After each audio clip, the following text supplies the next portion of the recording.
It began with a chuckle.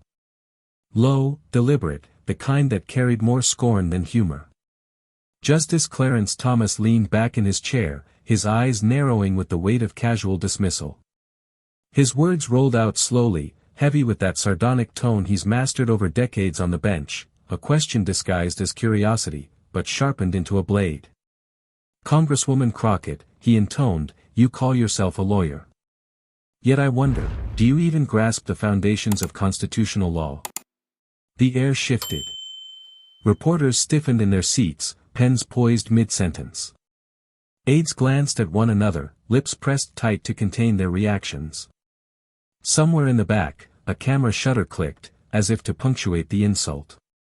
On the phones of journalists live streaming, the comment exploded instantly, the chat filling with gasps, emojis, and disbelief. In that chamber, silence didn't mean calm. It meant tension, a silence that stretched, like the moment before a storm breaks across the sky. Thomas's smirk lingered, as if he had already secured the final word. For him, this was nothing new: diminish, mock, and move on. But across the table sat Jasmine Crockett. She did not flinch. She did not raise her voice or shuffle her papers in haste. Instead, she stared back at him with a stillness that was louder than any outburst. Her eyes were locked, her breathing even, her body language a declaration: not this time. The murmurs began to ripple, a rustle of anticipation. Viewers online could feel it too, tapping comments furiously, wait for it. She's about to go off, don't underestimate her. Thomas leaned forward, clearly savoring the moment, his tone dripping with that mix of condescension and certainty that had silenced so many before. But what he didn't recognize, what he could not yet see, was that this silence wasn't submission. It was preparation. Because Crockett had learned the art of patience, of letting arrogance reveal itself fully before striking. And when she finally opened her mouth, the entire room felt the ground shift beneath them. No one in that chamber was ready for the words she delivered next. Hours before Clarence Thomas delivered his cutting remark, the chamber was already charged with tension. This was not an ordinary hearing, not another routine clash of talking points and sound bites. It was a moment that would be etched into the timeline of American politics, a gathering where questions of judicial power, accountability, and the very fabric of democracy were under review.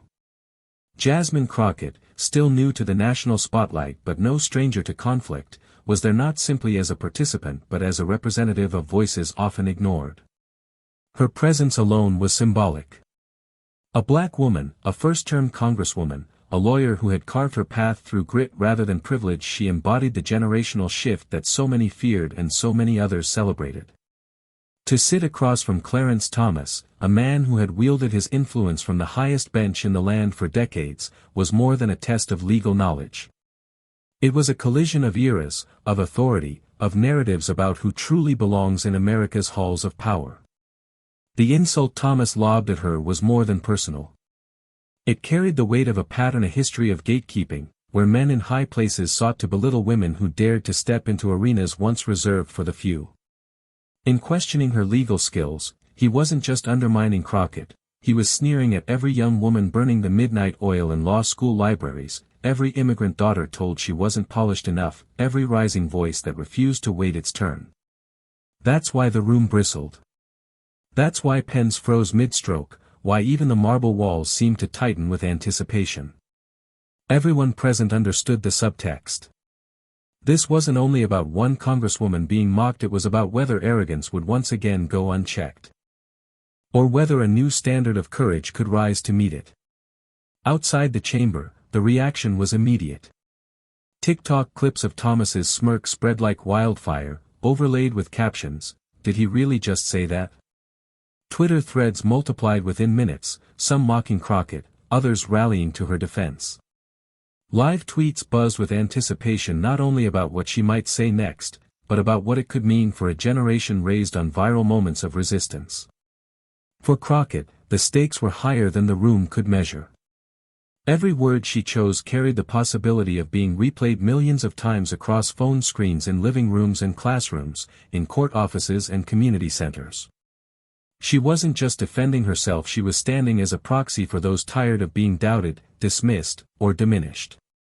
And here was the unspoken fear Clarence Thomas hadn't calculated. This time, his tactic of smirking away dissent would not be met with deference. The chamber he thought he could dominate was about to become the stage for his undoing. Because Jasmine Crockett had walked into that room knowing what he represented, and she had come prepared not only with law but with fire. Millions were about to witness a takedown that didn't just push back on arrogance, it rewrote the rules for how power could be challenged in America's most intimidating rooms. And as Thomas leaned into his familiar posture of dismissal, he was blind to the truth building before him. The history of his sneers was about to collide with someone who would not play along. For decades, Clarence Thomas has sat on the highest bench in the nation, cloaked in the solemn robes of judicial authority.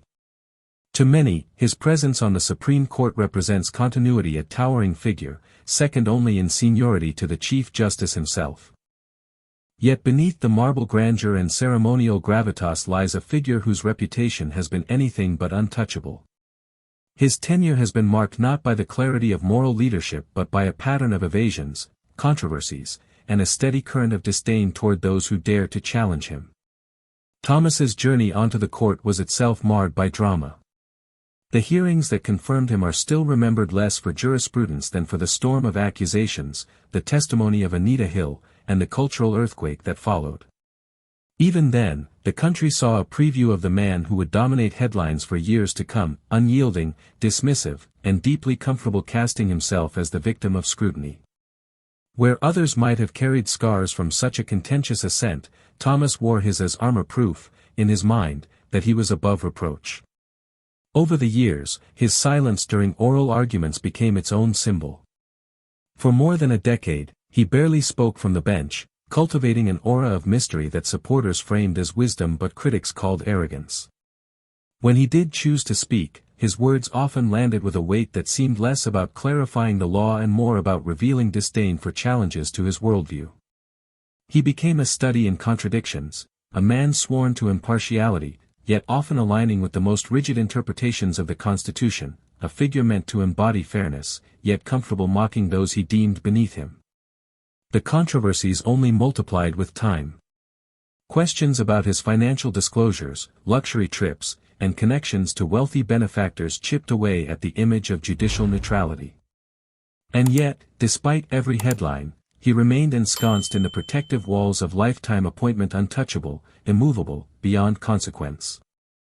For many Americans, Thomas came to embody the frustration of a system where power seemed immune to accountability. But it wasn't only the scandals. It was his demeanor, the smirks, the measured scoffs, the condescension wrapped in the language of authority. To critics, Thomas wasn't just a jurist, he was an emblem of a certain arrogance that drips from positions of unchecked power.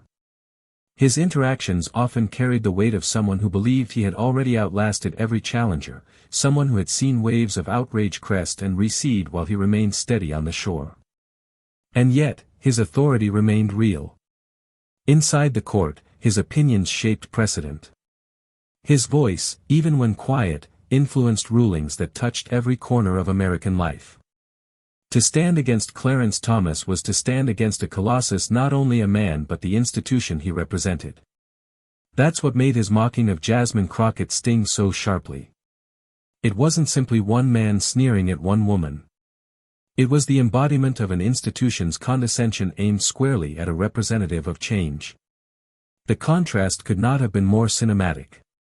Thomas, in his elevated seat, the robe flowing, the weight of decades of jurisprudence behind him, symbolized the old guard, entrenched, immovable, dismissive. Crockett, fresh-faced by comparison, without the luxury of decades of insulation, represented something newer, something raw, something urgent. He spoke as if to remind her of her place. He underestimated her as so many had before. But what Thomas had not accounted for was the shift in the world outside those chamber doors. Social media had made every smirk replayable, every slight immortalized. Younger generations, raised on the immediacy of call-outs and clapbacks, no longer viewed silence in the face of condescension as dignified, they saw it as complicity. The very tactics Thomas had used for years to dominate the room were suddenly liabilities in an era where perception could turn in seconds. And so, Thomas remained as he always had, towering, unmoved, convinced that the weight of his position made him invincible. He leaned back, confident, dismissive, savoring the sound of his own challenge to Crockett's credibility. But in that very moment, the stage was shifting. For all his years of dominance, for all the smirks and evasions, Clarence Thomas was about to face something he had not anticipated: not a peer in robes, not a critic in the press, but a freshman congresswoman with the precision of law on her side and the courage to wield it. Thomas's towering shadow was about to shrink when a freshman congresswoman stood her ground. Long before Jasmine Crockett's name was trending on every corner of social media, before her exchanges with towering figures of American power, she was a young girl growing up in Texas, watching firsthand how communities like hers struggled to be heard. Born and raised in the South, she carried with her the lived experience of neighborhoods too often overlooked, families too often dismissed, and voices too often silenced by a system tilted toward the wealthy and the well-connected. She didn't grow up surrounded by privilege, she grew up surrounded by grit. That grit became the defining feature of her path into law. Crockett was not the kind of attorney polished by elite Ivy League institutions, cushioned by generational wealth. Instead, she worked her way through, driven by a stubborn refusal to be told what she could or could not achieve. In the courtroom, she built a reputation for defending those with nowhere else to turn: the vulnerable, the marginalized, the forgotten. She fought cases that didn't make headlines but that changed lives: eviction defenses, civil rights battles, clients who walked into her office beaten down and walked out with the dignity of representation. Her legal work was not glamorous, but it was transformative. She knew the sting of systemic injustice not as an abstraction but as a daily reality, one she fought against case by case. In front of juries, she learned how to hold her ground. Against opposing counsel, she learned how to keep her voice steady when the insults flew. Every courtroom became a rehearsal for something larger, a training ground where she sharpened her ability to dismantle arrogance with facts, precision, and relentless composure. Those years of trench-level lawyering gave her more than experience. They gave her credibility with her community. People saw in her not just a lawyer, but an advocate who carried their struggles into the halls of power. When she transitioned from legal work to political office, representing Texas's 100th House District, it wasn't a leap into the unknown, it was a natural extension of the battles she had already been waging. She campaigned not as someone trying to climb the political ladder, but as someone determined to fight for her neighbors with the same fire she had carried into the courtroom. Her rise was anything but ordinary. In Texas politics, a state known for its sharp elbows and entrenched establishment, Crockett stood out almost immediately. She was unapologetically progressive in a landscape where such a stance often invited mockery or dismissal. But mockery didn't faze her. She had already built armor from years of hearing why she shouldn't win, why she shouldn't fight, why she shouldn't believe her voice mattered. Every insult became steel in her spine. And soon, her reputation crystallized. Crockett wasn't just another lawmaker, she was a fighter. Fearless in debate, unyielding under pressure, she quickly became known as the legislator who would not be bullied. Her speeches on the Texas House floor cut through noise with a clarity that demanded attention. She didn't dress her arguments in timid qualifiers or bend to avoid offense, she delivered them with the sharp edge of someone who knew compromise was often another word for surrender. That fearlessness carried into her election to Congress. Representing her district in Washington, Crockett didn't arrive quietly. She arrived with the energy of someone determined to shake the dust off a tired political system. To her supporters, she represented more than a district, she represented possibility. The possibility that a younger, black, female voice could walk into the most powerful rooms in the country and not bow her head. She became a symbol of a new generation of leadership, diverse, unapologetic, and unwilling to let old rules of deference dictate their path. And so, when Jasmine Crockett sat across from Clarence Thomas, the encounter was not a mismatch of a towering jurist and a freshman congresswoman. It was the collision of two archetypes, the entrenched authority of the old guard, steeped in decades of unchallenged power, against the sharp resolve of a new leader forged in the fires of real struggle. Thomas's smirk was the distilled expression of every dismissal she had ever faced, from professors who doubted her, to opposing counsel who mocked her, to politicians who underestimated her. But Crockett's calm stare in that chamber was the distilled expression of every battle she had already won. The irony was almost poetic. The very thing Thomas mocked, her legal skills, her credibility, her right to sit at the table, was the very thing that had been tested, refined, and strengthened through years of challenge. She didn't need his validation. She had already proven her worth in courtrooms where outcomes meant freedom or despair, in legislative halls where standing tall meant taking blows from all sides. And this moment, broadcast live to a nation hungry for authenticity, was not one she stumbled into by accident. It was one she had been preparing for her entire life, even if she hadn't known it. Every insult that tried to diminish her had instead carved her resolve sharper. Every attempt to silence her had only taught her how to make her voice carry farther.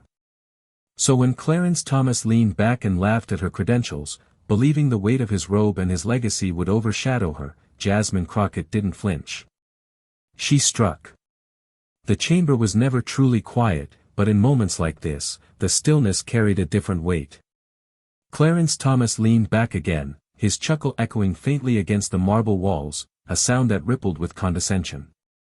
He had made his point, or so he thought, reducing Jasmine Crockett's years of legal work to the punchline of a smirk. His hand tapped lightly on the desk, almost as if marking a victory beat, a rhythm of arrogance that only he could hear. Across from him, Crockett didn't move. She kept her gaze steady, her lips pressed into the faintest suggestion of composure. To the casual eye, she appeared untouched, but those who knew the cadence of real confrontation recognized the truth. Her silence was not surrender, it was calculation. Then Thomas pushed further. "You see, Congresswoman," he began, dragging out the title with an extra layer of irony, "the law is not a game for speeches or theatrics. It is for those who understand it." He let the words hang, savoring the sting. A few heads turned sharply toward Crockett, waiting for her to stumble or retreat. Instead, she tilted her chin just slightly higher, her body language broadcasting defiance without a single syllable. The sparring began with interruptions. Thomas interjected, his tone low but sharp, cutting across Crockett's attempts to speak. Each time, his smirk widened, convinced he was tightening his grip on the room. Yet with every dismissal, Crockett recalibrated. She didn't raise her voice. She didn't rush. She let the tension stretch, creating a rhythm that felt less like retreat and more like a trap being laid. Gasps broke the chamber's false calm when Crockett finally pushed back, reminding Thomas that she, too, had sworn to uphold the Constitution. Her tone was clipped, precise, not the fiery retort some expected, but something sharper. It was the controlled edge of a lawyer building her case brick by brick, letting her opponent underestimate her before she revealed the foundation. The imagined camera cuts were relentless, one moment fixed on Thomas's smug half-smile, the next on Crockett's unwavering stare, then on the murmuring aide scribbling notes at the edges of the chamber. The energy felt cinematic, like the tightening drumbeat of a courtroom drama before the pivotal cross-examination. Thomas leaned in further, clearly convinced of his own dominance. "So tell us," he pressed, his voice carrying the weight of finality, "what great constitutional insight do you bring us today?" His expression bordered on mockery, eyebrows raised as if daring her to step into the snare he believed he had laid. But the trap wasn't hers. It was his. Because every word he delivered with smug confidence only heightened the suspense for what was coming. Crockett's eyes didn't flinch. They narrowed, locked, and for a brief second, even the murmurs in the room faded as people recognized what they were seeing, not a rookie cornered, but a strategist watching her adversary overplay his hand. The verbal clash continued, Thomas's interruptions growing sharper, his chuckles more pronounced. Each time, Crockett answered with calm clarity, not giving him the explosion he expected but instead feeding the silence, the stillness, the unbearable anticipation. Viewers at home could feel their heartbeats sync with hers, waiting for the moment she would finally unleash what she was holding back. Thomas's confidence swelled with every second he believed he was winning. To him, this was a familiar script, the seasoned veteran mocking the newcomer, the weight of authority bearing down on youthful challenge. He believed the room was his, as it had been so many times before. But in truth, the chamber was tilting. The stillness was no longer his smirk, it was Crockett's calm. The tension was no longer his interruptions, it was her restraint. Every moment of composure tightened the spring, building pressure that would have to release. And when it did, it would not be gentle. Because Crockett's silence wasn't weakness. It was a blade being sharpened. For several agonizing moments, the room hung in suspended tension. Clarence Thomas's words still lingered like smoke, their bite aimed squarely at Jasmine Crockett's credentials, her right to be there, her very legitimacy as a lawyer and a leader. His chuckle had been the punctuation mark on his dismissal, a reminder at least in his mind that he held the upper hand. But then, Crockett moved. It wasn't a rush or a flustered defense. She leaned forward slowly, deliberately, the way a seasoned litigator prepares to deliver the decisive question that changes a trial. The murmurs quieted. Pens were set down. Even Thomas, caught momentarily off guard, tilted his head just slightly, as though unsure of what was coming. "Justice Thomas," Crockett began, her voice level but firm, "you question whether I grasp the foundations of constitutional law. Allow me to remind you I've not only studied that Constitution, I've defended it, I've taught it, and I've lived its promises in a way that many of us in this room will never have to." The chuckles froze. A pause swept through the chamber like a gust of cold air. Reporters' fingers hovered above keyboards. Phones were raised higher to capture every syllable. The calm in her tone wasn't weakness, it was authority. And Thomas, for the first time that afternoon, didn't smile. Crockett continued, her cadence deliberate, each phrase landing with surgical precision. "I come from a district where people don't get the luxury of thinking the Constitution is an abstract. They feel its failures when they're denied the right to vote, when they're locked out of opportunity, when they're told by people in power that their voice doesn't matter. And I've stood in courtrooms fighting for those voices, not hiding behind lifetime appointments, but facing real people, with real struggles, and giving them the defense they deserve." A murmur rippled through the chamber. Thomas shifted slightly, adjusting the robe on his shoulder, his eyes narrowing as if trying to reassert the calm that had just slipped away. But Crockett wasn't finished. "You suggest the law isn't a place for theatrics," she pressed, her tone sharpening, "but isn't it the height of theater to sit in judgment while benefactors fly you across the world on luxury trips, while questions about impartiality swirl, and yet you laugh at the credentials of those of us who actually still fight cases?" Gasps. Audible, sharp, like air rushing out of the room. Some aides blinked hard, glancing quickly at one another. In the gallery, a spectator stifled an exclamation. Even seasoned reporters who prided themselves on stoicism lifted their brows. The contrast was stark. Thomas, the robe, the smirk that had defined his dismissals, suddenly looked smaller against the clarity of her charge. And then she leaned in. That single gesture, subtle, poised, carried the gravity of 1,000 words. "So if you're asking what constitutional insight I bring," she said, voice steady, "it's this: the Constitution is not a shield for the powerful to mock the powerless. It's a promise that every American, no matter their station, has a right to dignity, to fairness, to justice. And if my legal skills offend you, Justice Thomas, perhaps it's because they expose what happens when those promises are betrayed."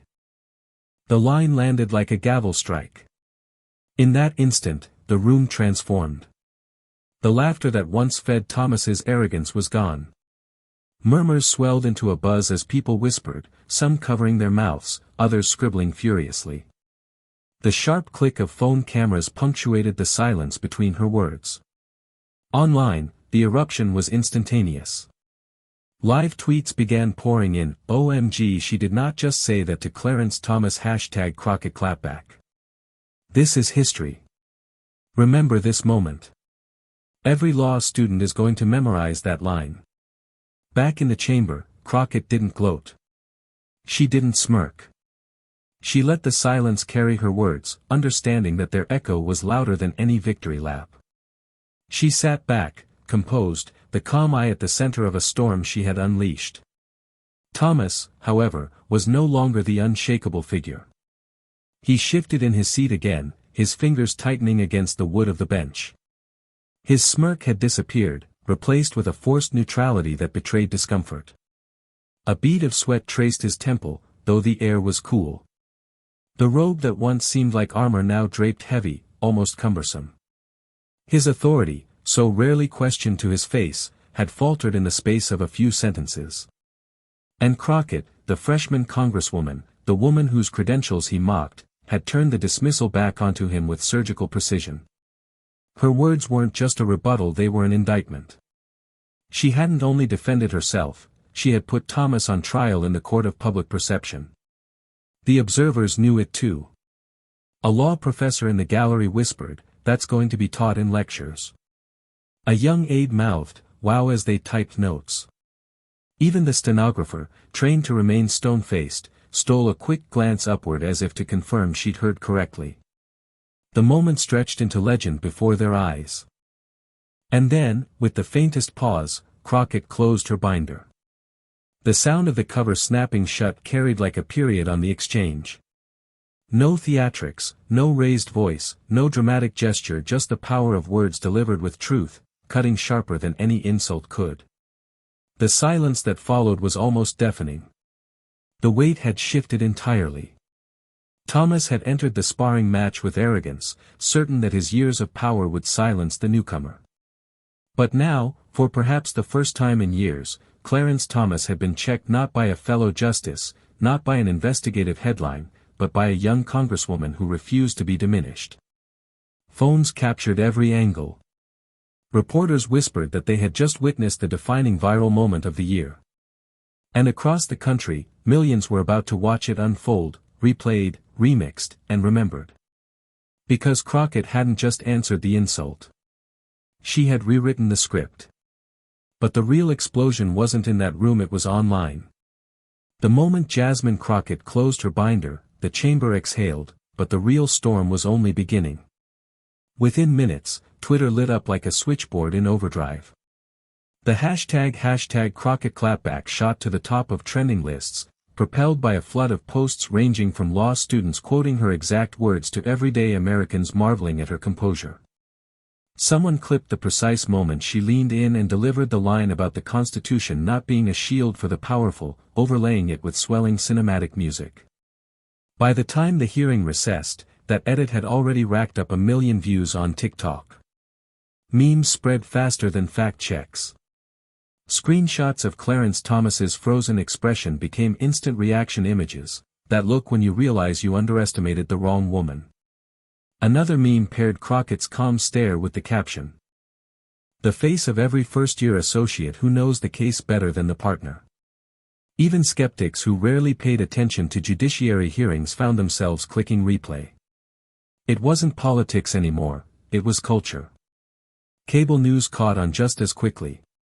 By evening, a panel on MSNBC was calling it the best courtroom-style takedown since Anita Hill exposed the cracks in Thomas's facade.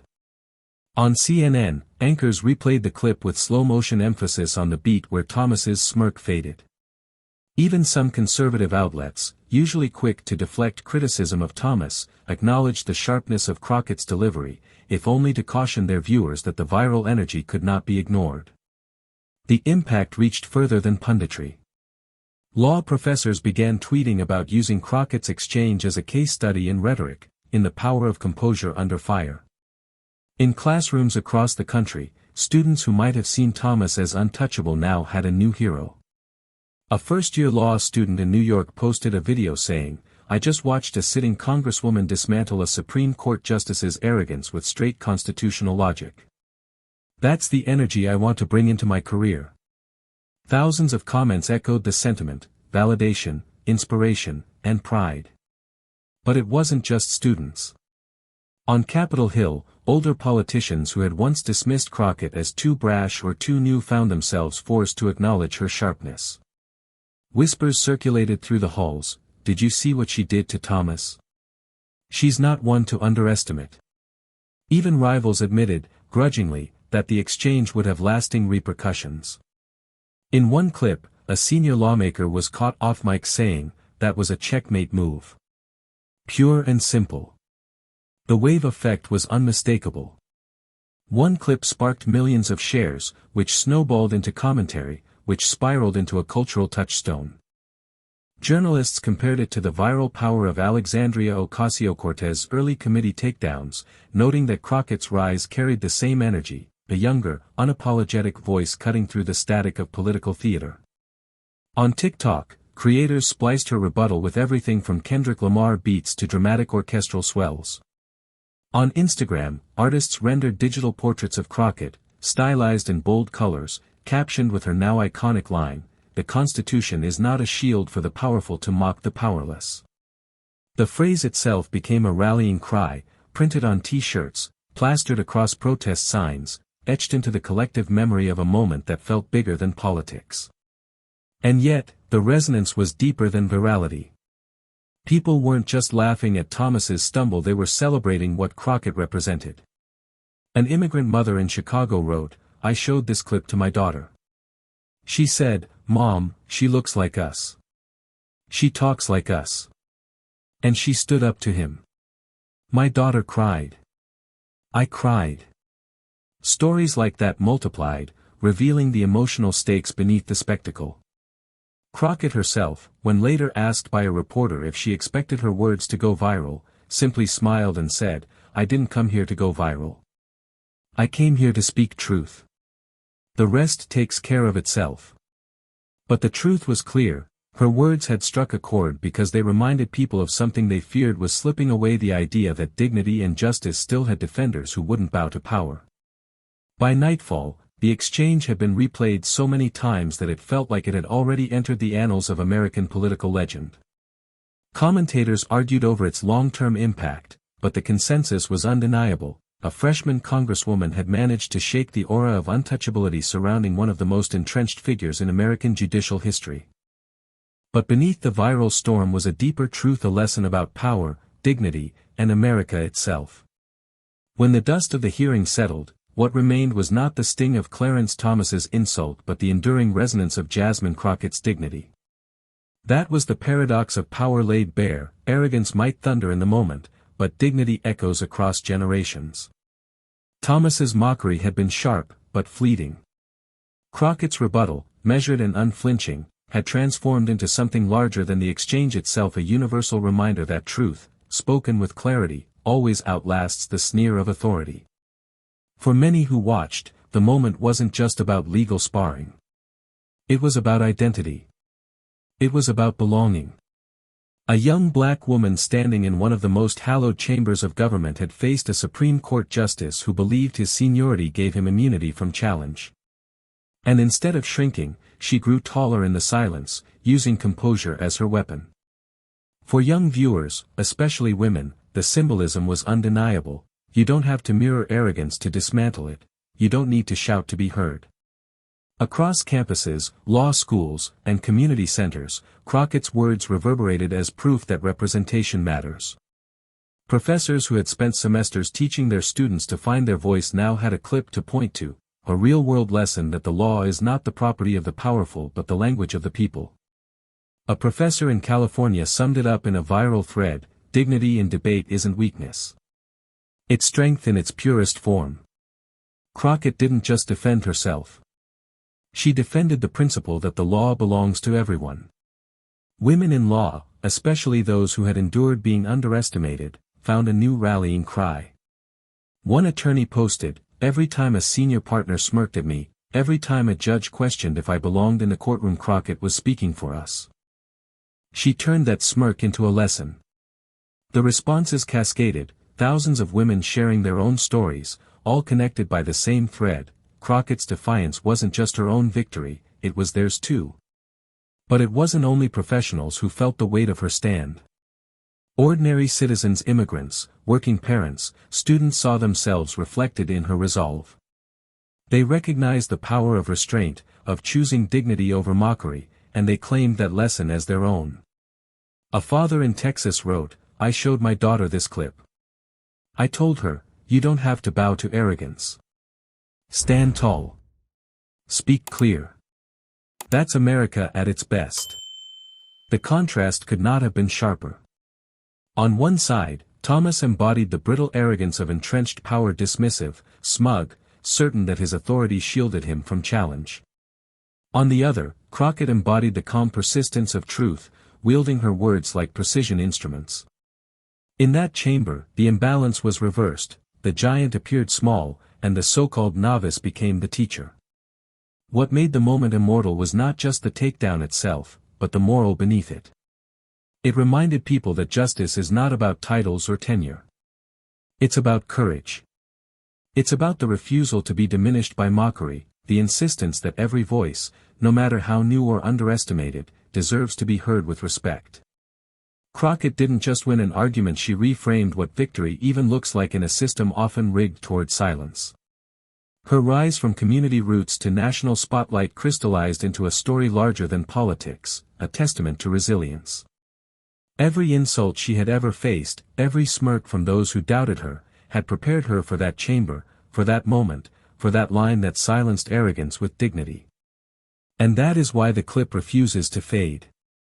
That is why it continues to circulate, not merely as entertainment, but as affirmation. Millions replay those words not just to remember what she said, but what it meant, that the sneer of power will always be temporary, but the stand for dignity will echo forever. Clarence Thomas may have mocked, but it was Jasmine Crockett who shut him down. That hearing, remembered now less for his smirk than for her words, stands as proof that dignity eclipses arrogance every time. Thomas wielded the weight of years on the bench, yet Crockett needed only a few moments of composure, logic, and courage to strip away that facade. The lesson is clear: service outshines self-interest. Truth outlasts mockery. And in a democracy built on the voices of the people, it is those who stand tall in the face of ridicule who leave the mark of history. Crockett did not just defend herself, she defended every young woman told she didn't belong, every immigrant family told they were outsiders, every citizen who has ever felt silenced by power. That is why her words matter still. Because when she rose to meet Thomas's mockery with strength, she showed us what leadership looks like: not thunder, not arrogance, but dignity. And now, the legacy of that moment doesn't just belong to her. It belongs to all of us. To every person watching, replaying, and sharing, you are part of this movement, a movement that insists truth will not be mocked into silence, that dignity is the highest form of resistance. So if you believe voices like Jasmine Crockett's deserve to be amplified, if you believe arrogance should never go unanswered, then join us. Subscribe. Share this story. Add your voice to this chorus that refuses to be drowned out. Because what happened in that chamber wasn't just a takedown. It was a reminder of who we are and who we can still be. Justice. Dignity. America at its best.